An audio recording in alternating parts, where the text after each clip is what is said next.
about love and health in general.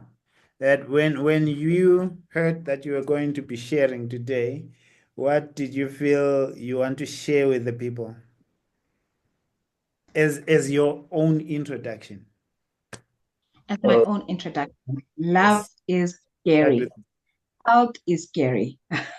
So love, as much as it is beautiful, I think a lot of what the world has shown us and a lot of how been depicted out there is scary. As much as it's beautiful, a lot of us enter this knowing that is or her, and that's not the definition that you should actually come into something that you want.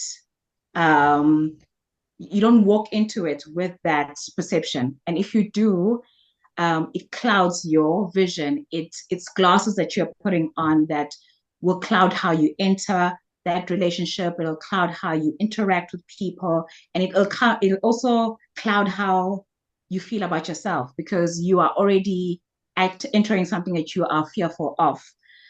So I think one of the things that I was looking at when I looked at this topic, I thought about how love is beautiful and knowing that you are in a beautiful and in a safe place affects your health in a beautiful and in a healthy way, basically. So love and relationships ultimately itself out in your physical being, in the way that you interact with people. So there's a mental aspect to how love manifests, and there's also a physical aspect in how love manifests. So yeah, that's what I looked at and I thought, wow, love is beautiful. And once you put on the glasses that say love is beautiful, then it shapes the way you show up and the way you receive love. Mm.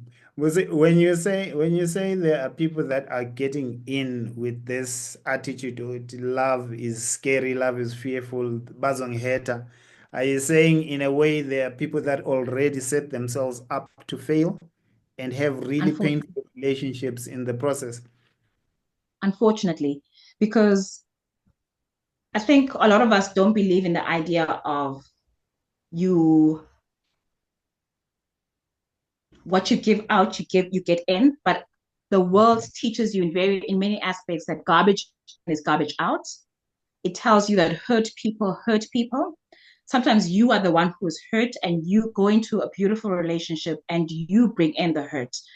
And then it becomes a cycle of hurt and and you're not realizing that you are the one who's perpetuating the hurt. So having a positive mindset about love kind of actually helps you to go into it expecting good, expecting to see good, expecting to see green flags instead of red flags. A lot of us have been taught about red flags, but we're not taught about green flags. We're not taught about what to be looking out for, what feels safe, what feels kind. We taught about romantic poems and songs. We're not taught about the person who sits with you when you're sick. So I think green flags are as important as red flags, but I think the main focus of a lot of what we hear nowadays is red flags. And then we need people like me and Bab Dlungwane who are going to speak about green flags. I'm going to put you on the spot and say when you saw Ayanda, what were those green flags that you saw? We just want examples. Okay, one green flag is his focus at that time. So he was ultimately focused on building himself and wasn't focused on he's a good looking man. I have to say this, but he had a crowd around him. But those things didn't deter him, and he was focused on building himself, on working on himself, and he had a focus that that attracts people. You love people who are investing in themselves. You love people who are taking time to to know themselves instead of they are deterred by multiple things. They are distracted. You don't need people like that. And later on in life, a focused person who's not deterred, who's not distracted, it becomes a really important trait in a spouse and in a life partner. Beautiful. Ayanda, you can return the favor. No, man. I really just off of the back of what Ubus is saying, and just thinking about today and just reflecting on the subject topics at hand, I really thought about the idea that you love your neighbor as you love yourself. So it has to start with me. I need to be someone that loves me, and that ultimately goes on to loving Ubusi. She's talking about green flags. I'm generally someone that's always looked at green flags rather than red flags. My mom growing up, uh, my late mom, she passed away in April last year. Um, so Uma wayephuza, she used to drink, right? And like proper, like heavy drinking. And what was interesting was that she taught me this, and it became a principle in my life. Ukuthi out of 10 things that I do for you, uh, you will most of the time identify things that are negative, and there'll most probably be like seven of those things that are negative. That, or actually, no.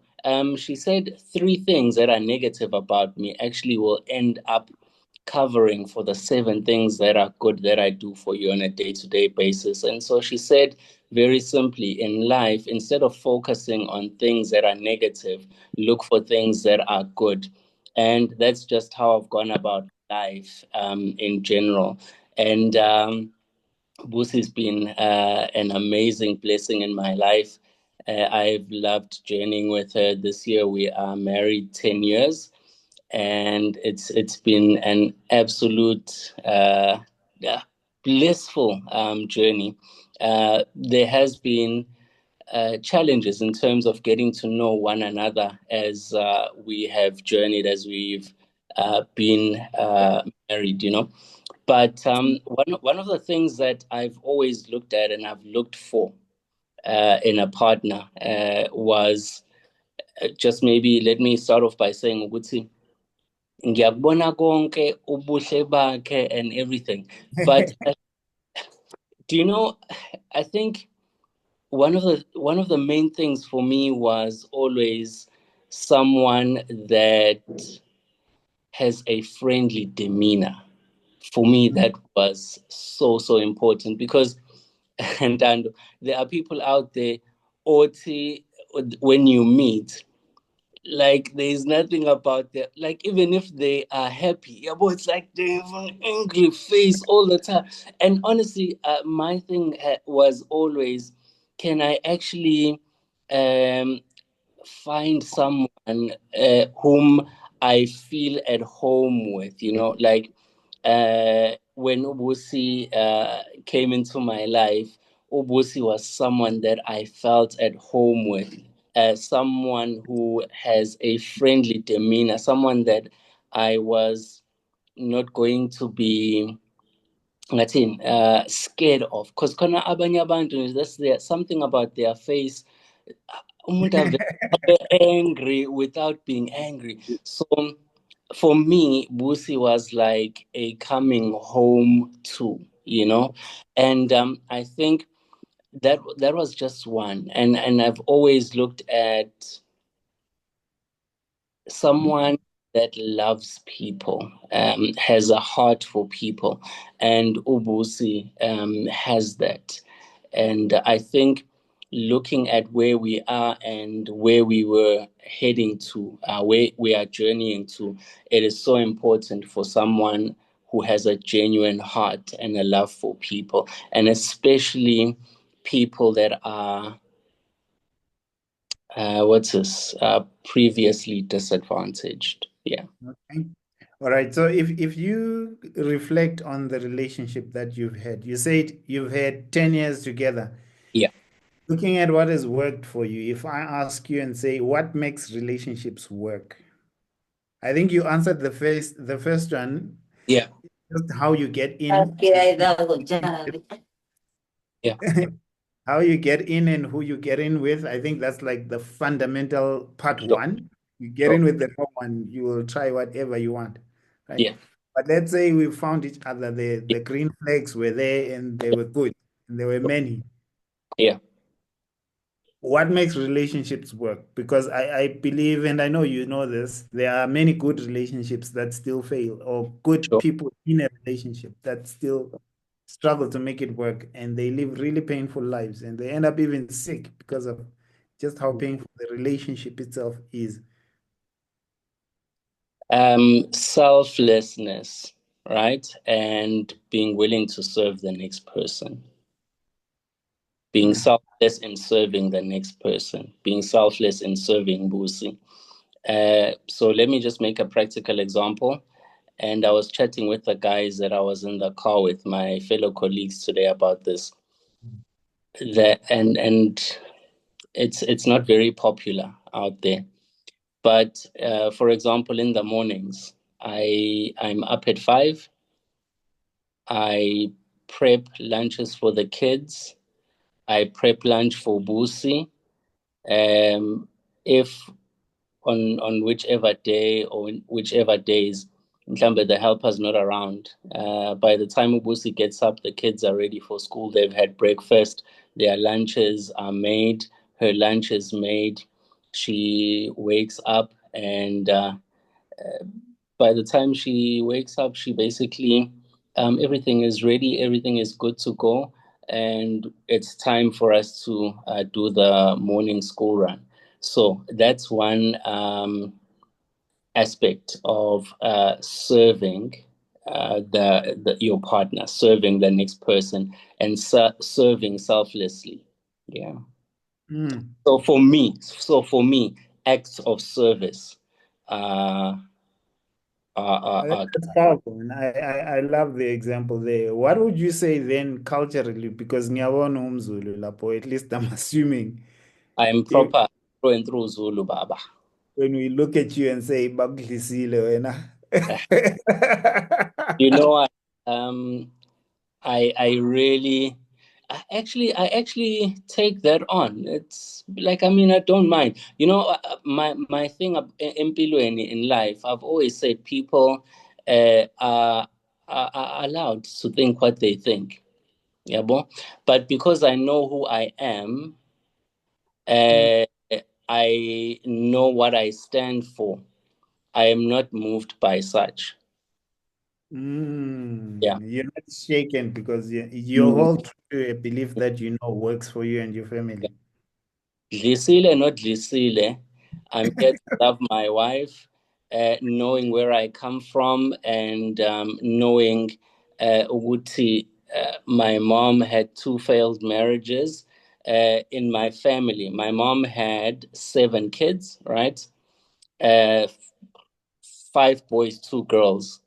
None of my mom's kids are married. 4 of them are normal. Sisele about 3. I'm the only boy that's left from my mom's kids, and 2 girls. None of my mom's kids are married. I'm the only one who's married. And so I look at that. For me, then it became crucial and critical to say, you know what, Ayanda, you need to know who you are. You cannot afford to be moved by external influences. And so anything and everything that I do stems from a really solid sense of identity, understanding who I am, that has helped me love and cherish my wife. Yeah. That's beautiful, man. Am I right to say you sort of made it your purpose to say, I need to win in this area so that I show others that it's possible? Sure. Perfect. Yeah. Very well put, sir.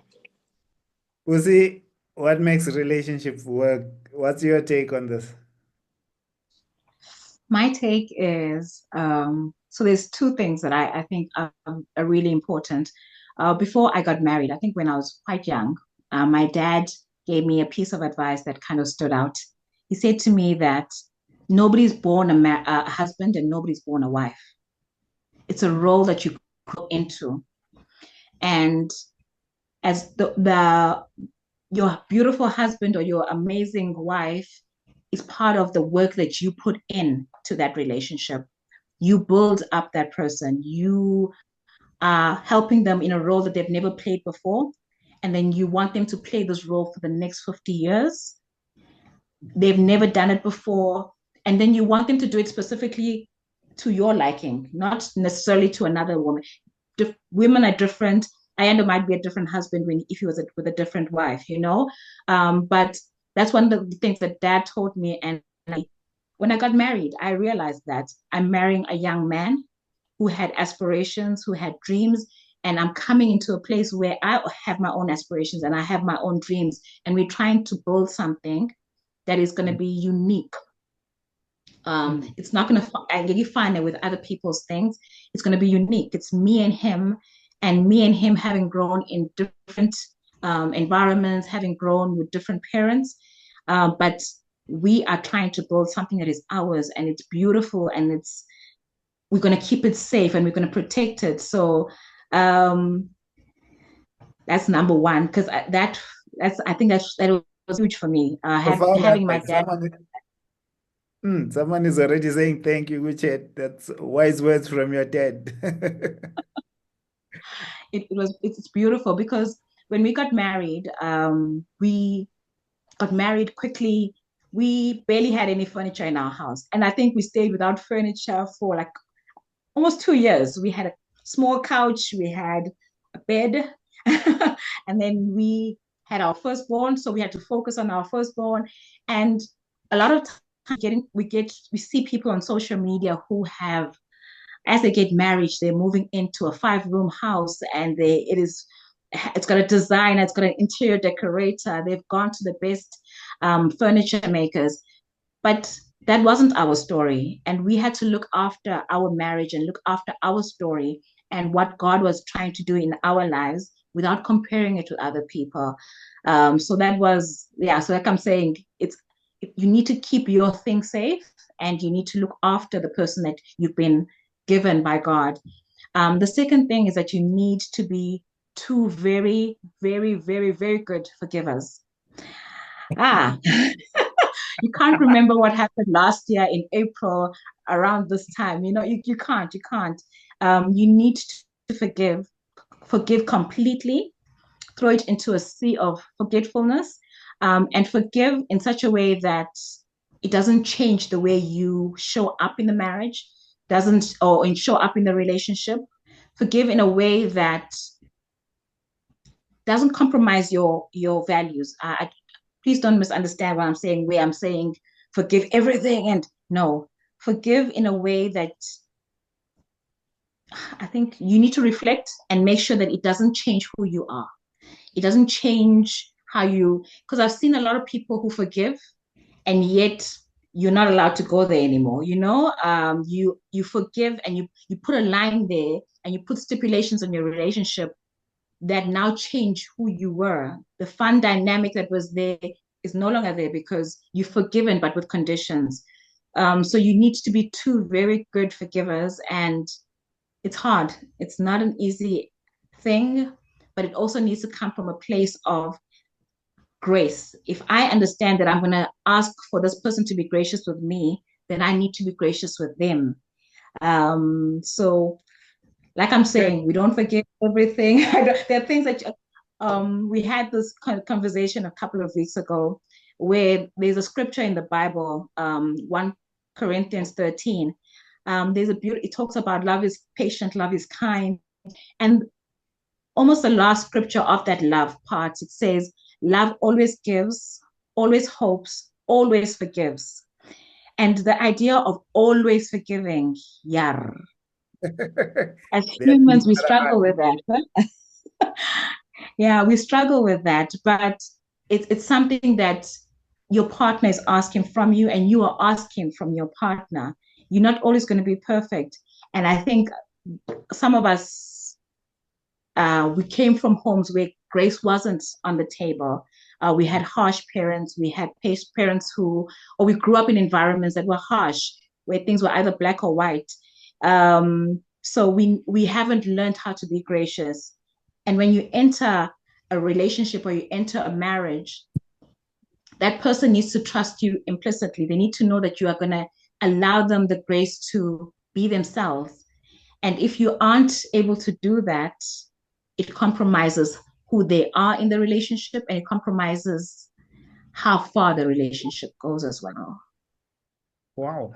I think I'll take you back to something that you said. When you got married, there was just the bed and just one or two little things in a very big empty room. Would you say you were happy there?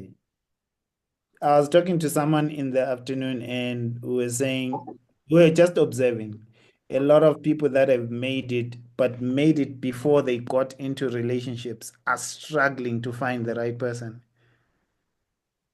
Would you say it was an advantage? You guys started without a lot? I don't want to say with nothing, without a lot, but then growing together became then the advantage because a lot of people build themselves first and then they struggle to get that relationship. Would you say you were happy and healthy there, starting like that?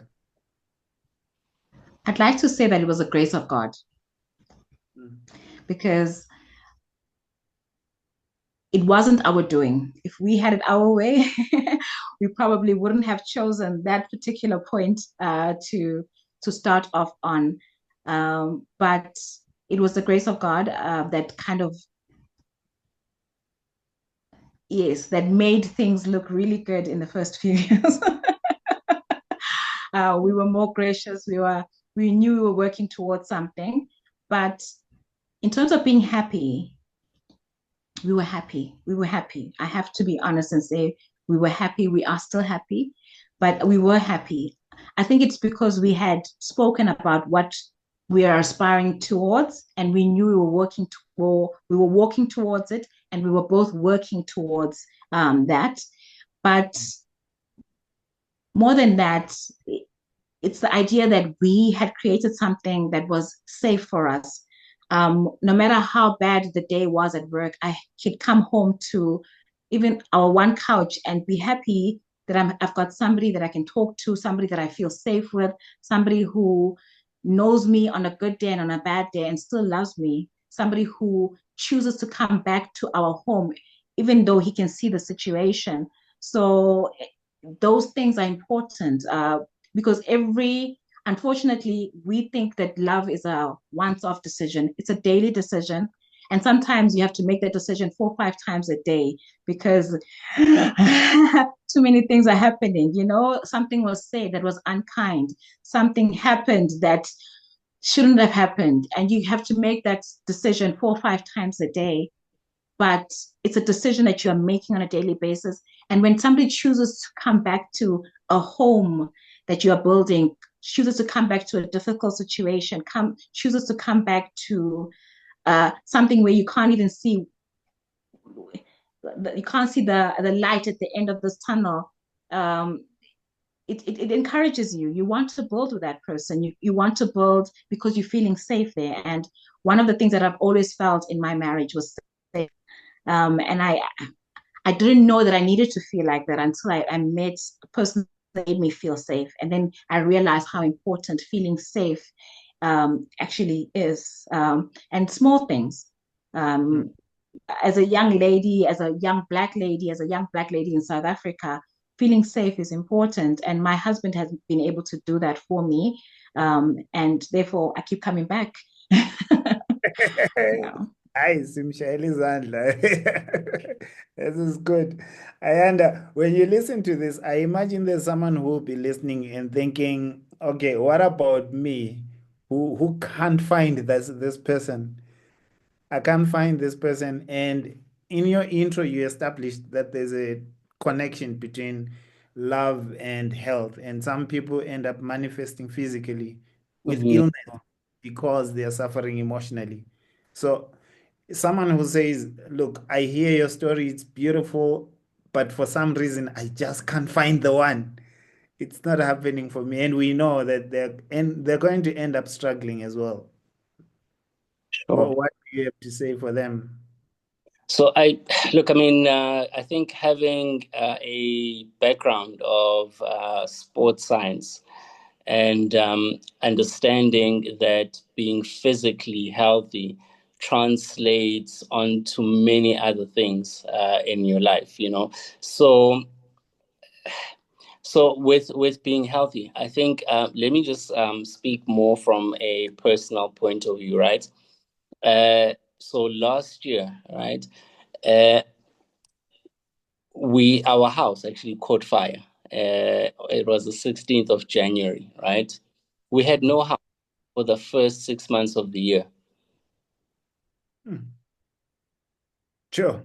Yeah, we had no we had no home for the first 6 months of the year. From January and yeah, so we got back into the house in July. In April, my mom passes away. Whilst we're still there, we get back to the house in July. In August, my brother decides to take his own life, right? And I remember the day I got a phone call from Ubusi. I was actually out because I normally wake up in the morning at about 3:30 and go for a run with the guys. I was actually out to go for a run in the morning. I think I just finished the run at about 4:30. Ubusi calls. I literally went in my running shorts and vest, and we went to Pinetown to see what had happened. Um, so what I've noticed is that with exercise, right, it helps you regulate your emotions. You are a more stable person emotionally. You are a person who's able to um, just you are aware of your feelings and emotions, right? Exercise has this incredible ability to produce we call them happy hormones. It increases your endorphins. Some of us get those endorphin spikes by being on social media, posting something on social media, and then for likes. Then the likes start coming, your endorphin, your dopamine actually comes up. So with exercise, you get all of those, and it has um, physical implications. You look good, you feel good, you confident, yabo. And what I've learned is that with exercise, you are able to even plan your life, because what I've noticed is that when I go out for a run, I'm able to start structuring my day as I run. Okay, so these are the things that are a priority, and I start to so I work on this thing. I'm sure you've seen it, where there are things that are important and urgent. There are things that are important and not urgent. There are things that are not urgent but important, and there are things that are not important and not urgent. So when I go and I go for an exercise session, whether it's a run, whether it's in the gym, whether it's whatever, I'm able to structure my day and actually just kind of figure out where I am. How did I wake up feeling? I woke up feeling bad or sad this morning, or I'm down at heart. Why is that? Okay, I'm able to work through those things so that when I come uh, to my wife, I'm actually in a state where I'm better emotionally. I'm more regulated emotionally. All right.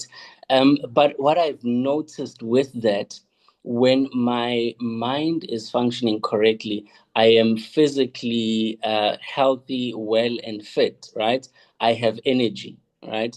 To actually, sometimes when we talk about the spiritual element of our lives, people will tell you ukuthi kade ngithi ngizama ukukhuleka and I just fell asleep. It's not necessarily that maybe you were just tired, really. I mentioned so with exercise. So exercise, it has benefits at a cellular level. There's something called the mitochondria, which is called the powerhouse of the cell. It gives us 90% of the energy that we need for every day. So I need to make sure that at a cellular level, I am healthy. If my mitochondria is happy, it gives me the energy that my brain needs. It gives me the energy that the rest of my body needs. It helps me. Do you know that if you are eating healthy, if you are moving, exercising, if you have healthy relationships, if you are in a space where socially, our relationships are healthy as well. That actually plays a role in your mind, right? You have a healthier mind, because if you are not physically healthy, you might find that mitochondria, some of the mitochondria, if you're not eating well, mitochondria starts dying within the cell. Reduced amounts of mitochondria results in other things like diabetes, things like ADHD, and it has a negative effect. You start putting on weight, that you know, So, and things like that. Then you actually, and then things like um, there's exercise and health and well-being. we're You know, but preaching exercise if today. if if you look good, if you feel good, stomach in, chest out, you walk into a room and you are confident. I mean, you don't even need to say a word, but there's something about you that people say, sure, man, there's something about that person. And I think that translates as well. If those aspects of my life are healthy, my spiritual aspect of my life actually is healthy, as well. And we try, by all means, with Ubusi, to get to the gym as often as we can. I think it becomes a bit of a challenge of late with the kids and where they are in terms of their growth, but movement is key, man. It's important. I think, and I think Yeah. we people that are on here. Let me just throw this out there as well. Things like if you have an increased amount of body fat, it decreases things like your sex drive, and things like that. And those things are important in a marriage, right? Because it's not just about ukuthi I look at Busi and it's like, yeah, man, yeah, all good. No, it's important to love on your wife. Sex life becomes important in a marriage. And if you don't have energy, if you are overweight, all of those things drain your energy. If I'm not exercising, if I'm not looking after myself, it could actually be a turnoff for my spouse. So all of those things become critical, and so yeah. No, I get you. I think for you, your take on even if someone doesn't have a relationship is don't let that pain be at the detriment of self-care. Yeah. Still take care of yourself. Still develop yourself. Busi, do you have anything you want to add? Words of encouragement to someone who says your relationship is beautiful, man. But Mina, I'm not that lucky. What I can say is that you might be in a better space than we were. So one of the things that I can honestly say that when we first got married, I wasn't in a good mental health space. Um, there were a lot of things that I took from childhood, from previous traumas that I came in with into my marriage, and because I was a hurt person, I was hurting my person. So I came in thinking that I was okay, thinking that I had dealt with some of the demons, but only when you're with somebody in close proximity do you actually see how much damage you're causing to that person? So I think when you are not in a relationship at the moment, I think it's time, it's a good time for you to be able to sit and reflect on who you are, where you are. And I know a lot of people talk about what do you bring to the table. That's that's it's nice to bring a healthy person to the table. It's nice to be able to bring a person who has healed to the table. It's nice to be able to bring someone who is a considerate, who's kind, who is financially savvy to the table. It's nice to be able to bring those things to the table.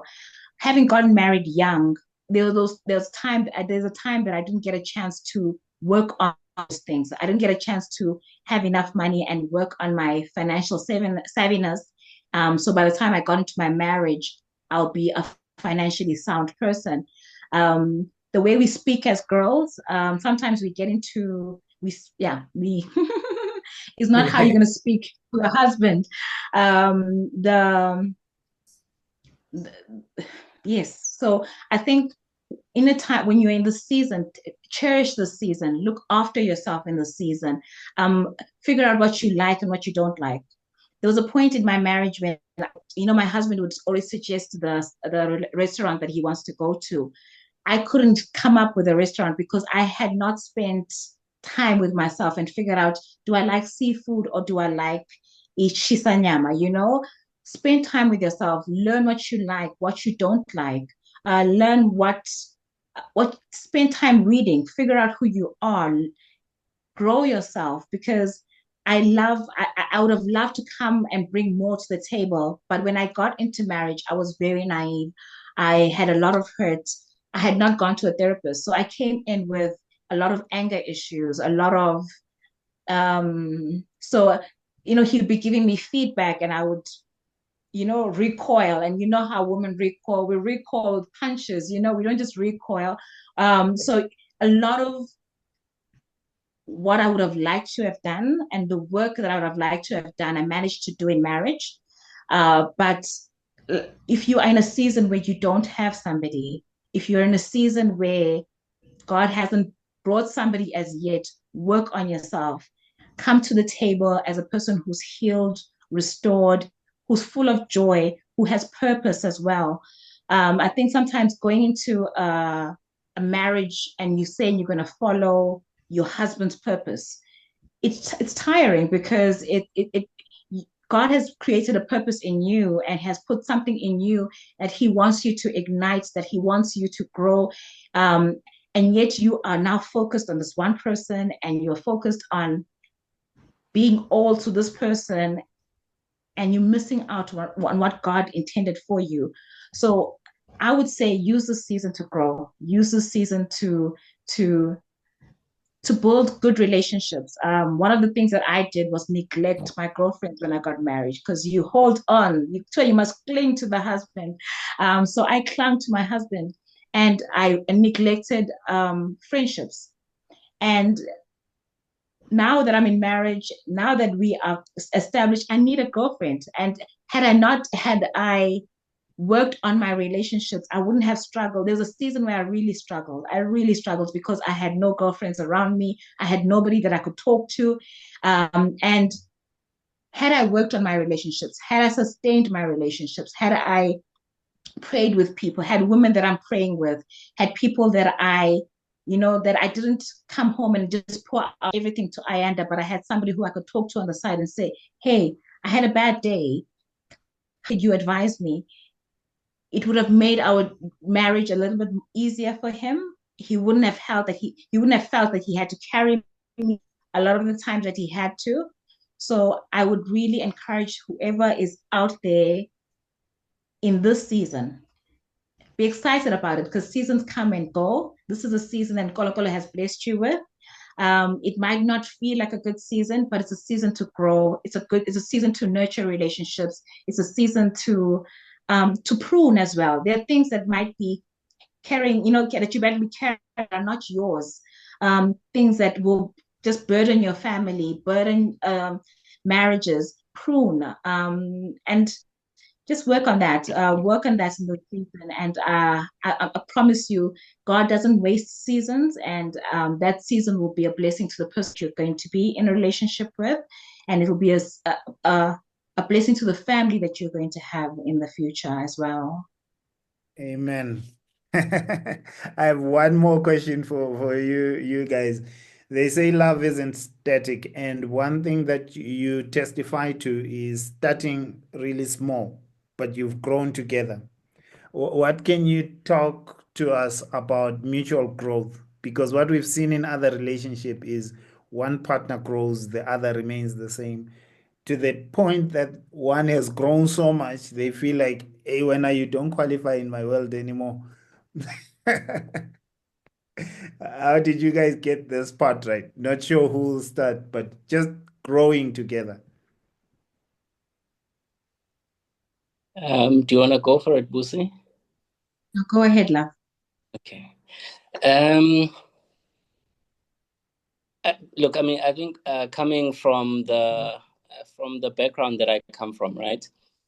Uh, I've always come into the relationship with a mindset to serve, right?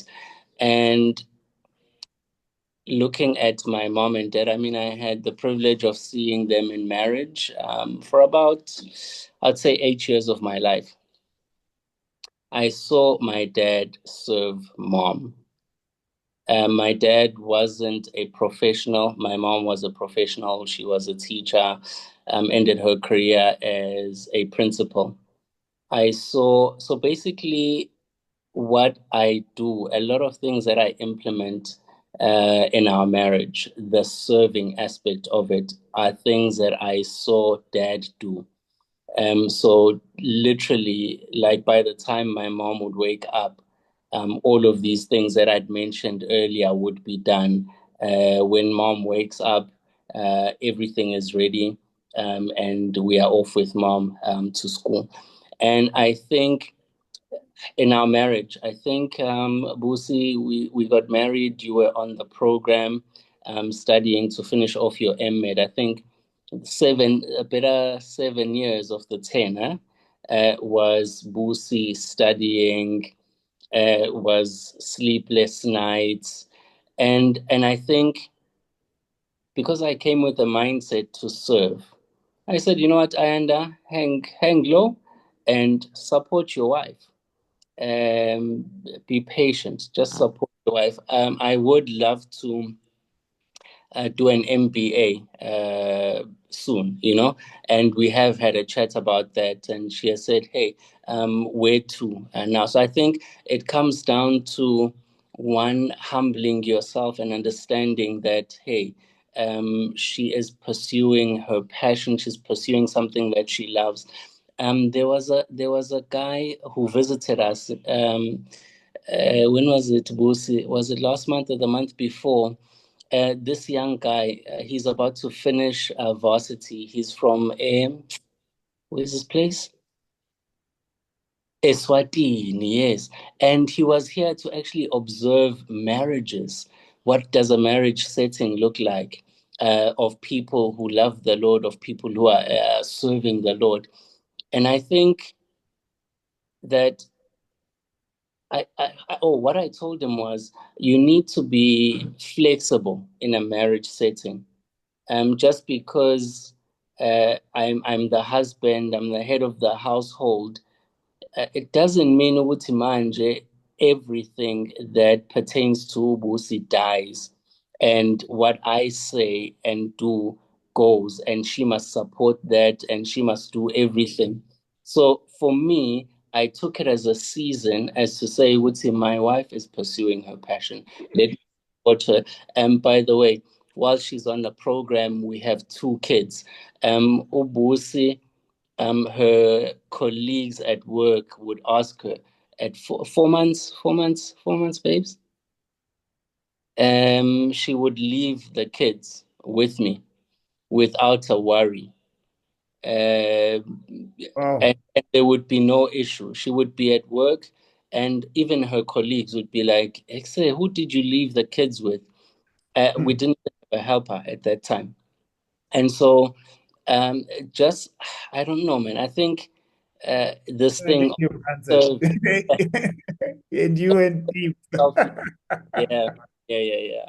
So yeah, just sort of selflessly, be supportive, and also come out of your head every so often, and just realize, Uguti, you need to be flexible. It's in this love relationship, one needs to be flexible. My season is gonna come. To actually pursue that which God has put in my heart. And we are actually in a season where we are working towards that. And I'm loving the way that Obusi has been supportive as well. Mm. Busi, what's your take on this? Thanks, Ayanda. That's quite encouraging. So my take is there's this beautiful ritual that people do on weddings where you come with two candles and you both light the one candle that is in the middle. And usually Team Blue and Team Pink coming together, and you are lighting this new candle. And one of the things that happens a lot of the time is that people light the new candle, which is the new family that they're growing, and keep their own candles on the side. You keep your two candles on the side and you keep lighting those candles, and you feel like you need to sustain that candle and the candle that you've now lit.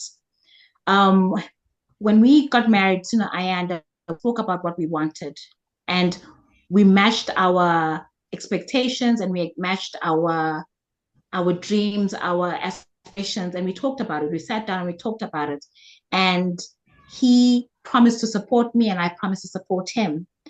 And when that became a place where we felt safe, where we felt that we were growing, I feel like at that time we were able to blow out the two candles that we came in with and focus on the one candle that we were now trying to look after. I think when your focus is split, you feel that I need to preserve myself. I need to keep looking after myself on the side while I'm looking after my family.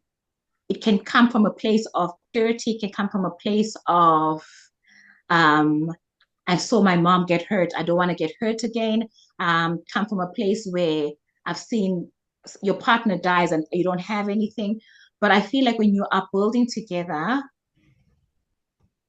there's power in that. And when you're building a structure that is supported on both sides, it's more stable. So sometimes when you build on your own and you're building at a rate that is super fast and you feel like you're outgrowing each other, it comes from the fact that you are trying to look after yourself and you don't feel safe in the space that you're in. I have felt that I can come in and get a PhD, and my husband doesn't have a PhD, and he will not be intimidated by that. And you need to be in spaces where you feel safe enough that even if you come with your PhD, even if you are elected president tomorrow, Ubaba is happy, Ekaya, and we don't get that a lot of the time. As women, you scared to go too far because I might outgrow him. And even if I outgrow him, what are people going to say? So keeping your candle safe, looking after your candle, looking after what you are building needs to become the most important thing. So, like I said, I have had the most supportive husband. And if I come back with a PhD tomorrow, I know he'll be the number one rooting for me. And you need that. You need people who are rooting for you, people who love you as much as they love themselves. And that is one of the things that I can say to build a marriage. I know God says it, it's a scripture, it's in there. Love your neighbor as yourself. Nobody actually does that, but in a marriage, you need to do that. Otherwise, it's not sustainable. What I want for myself, I should want for that person. If I feel like I need a cup of tea, I should ask my husband if he feels like he needs a cup of tea as well. So it should be that the idea of looking after yourself should extend to looking after the person that's next to you. And I know that the person next to me wants to grow as much as I want to grow and wants me to grow as much as I want to grow. So that is important in a marriage. And I And I think it's helped us to grow so well, so well. Wow. So it, yeah. I think we could go on and on with you guys. You are inspiring us. Does anyone have a question for these two, our lovely couple and very wise host today? You can pop in the chat or you can just raise your hand, but reflect on this as you make a conclusion. If you look at how you've built your relationship over these past years and where you are now, how do we fight fair? How do we fight the right way when we've got the disagreements? Because there's situations where maybe there is an argument or a disagreement over something, and people who don't know how to fight the right way or correctly, if I can put it that way, end up making the relationship worse. And you talk to them 3 weeks later, they're not talking, and you say, "What happened?" And you realize 3 weeks ago they fought about salt. And you're saying, Hmm. "But really, salt." 3 weeks, guys. Yeah. What have you guys learned about just fighting fair? Can I start on this one? Yeah. Okay, so he will tell you. So for the 9 years that we've been, for the 10 years that we've been married, I have not been fighting fair for about 8 years. But what I've learned recently is that um, when you are fight, okay, so when if you're a person um, in a car, you need to figure out who's driving the car. So a lot of my emotional health has how do I put it nicely? Let me start off by saying a lot of my life, I allowed emotions to drive the car for me. I've been one of those people who's been I get angry.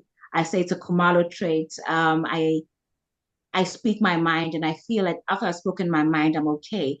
But I allowed something else to drive the car and to take me wherever it wanted to take me. And yet I started realizing that this is not building what I wanted it to build. It wasn't building the safe community or safe space that we were trying to establish in our home. So I've learned that I need to be in charge of my emotions. So I need to be in charge of that car in order for it to go where I want it to go. So fighting fair needs to be you being totally present in that space and realizing that you need to speak in love.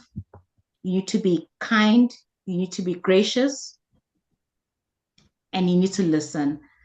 So emotions don't allow you to do that. They don't allow you to listen. They don't allow you to listen in grace. They don't allow you to speak with grace. They allow, yeah, you become very responsive. You become very reactive instead of responsive. You react to a word that has been said instead of saying, how am I responding to this? How am I taking this in and responding? So it's taking charge of the car, basically, not allowing your emotions to be the driver, but you to say, look, at the moment, the anger is driving this car. I shouldn't be speaking at this point.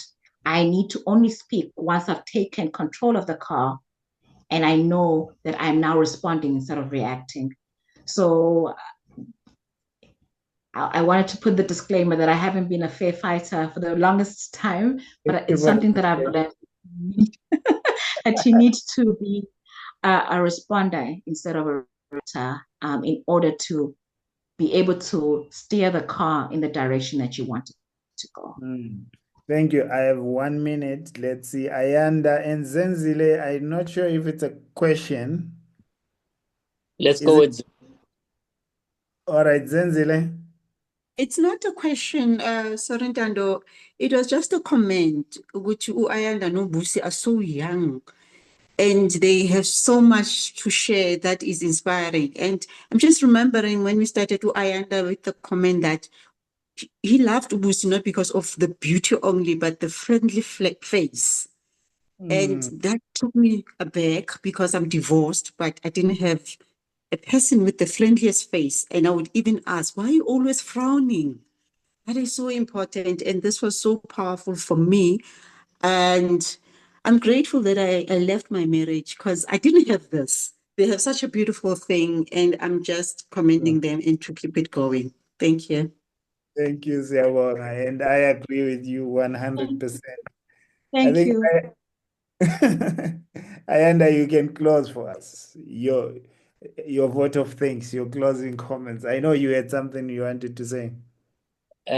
No, man. I think, yeah, man. All I can say is that I'm growing in this thing. We are growing in this thing called marriage, and in terms of when we are in arguments, I think I mentioned earlier as we were chatting that I'm someone who enjoys sport. I've done two comrades. Something that I've realized is that when you run comrades, it's gonna be painful. There are going to be times where you cramp, where it's sore. But when that happens, I can't just be someone that goes with how I feel and my emotions.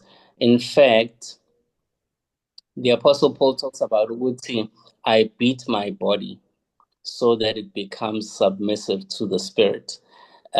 Because the body wants to do its own thing, but I know what is right that it is that I need to do. So I think whenever we've had arguments, whenever we've had disagreements, I've always taken the stance of I'm gonna quieten down, listen to what she has to say. Generally, I never have an answer on the spot or there and there. I generally like, I don't have an answer. Can I maybe get back to you tomorrow? And I find that has always helped our marriage. Yeah. Thank you so much. And you've got comments here. Wilma saying, thank you, Ayanda and Busi, for sharing your journey and love story with us. So we appreciate you. When Thank you Thank you. Thank you. Ayanda, Ubusi ubesekahleka, she was, yeah. you so much for having us. Actually, this is the first for us, and I think to be quite honest, I was quite nervous. I think in chatting with Umabongi earlier, I was just like, I'm not even sure how this is gonna work. But yeah, thank you for having us. I think it's an absolute pleasure. We are really thankful that you would think of us. Thank you, Mabongi, for allowing us to share a bit of our life story, our lives with you. Thank you.